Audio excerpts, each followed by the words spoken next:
सर्वप्रथम इथे जे उपस्थित आहेत, भारतीय या नात्याने तुमच्या मनात भारतीय नागरिक जिवंत आहे म्हणून सर्वांसाठी जोरदार टाळ्या। आज आपण एक दिवस अन्न पाणी न घेता उभे आहोत। आपल्याला समजते कोणत्या समस्येतून जावं लागते। आपले युवक जे जंतर मंतर मध्ये आहेत त्यांचं काय झालं असेल याचा विचार करा आणि त्या विचाराने त्रस्त होऊन आज आपण इथे हजर आहोत।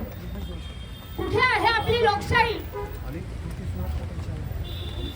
ही लोकशाही जी आपल्या लोकांनी लोकांसाठी निवडून दिलेला जो हुकमी एक्का आहे, ज्याने आपल्याला जेरी आणून सोडलेला आहे, अशा मोदीचा आपण धिक्कार करतो। कशासाठी?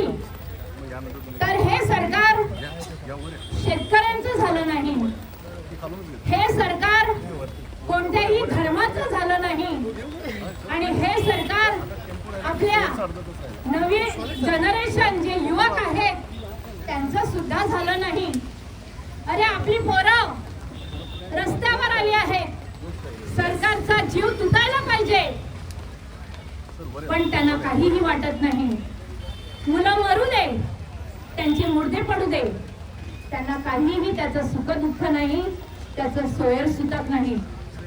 म्हणून मी सांगते की आपण एक भारतीय नागरिक या नात्याने असेच वेळोवेळी एकत्र येऊया। आपली जी शक्ती आहे, आपण भारतीय नागरिक या नात्याने आपण ती शक्ती जागृत ठेवूया। मी कोणत्याही पक्षाचा नाही, मी कोणत्याही धर्माचा नाही, मी फक्त आणि फक्त एक भारतीय नागरिक आहे। ह्या विश्वासाने आपण या आपल्या युवकांना, आपल्या शेतकऱ्यांना, आपल्या तरुण पिढीला सपोर्ट करूया आणि त्यांच्या मागे नेहमी राहूया। धन्यवाद।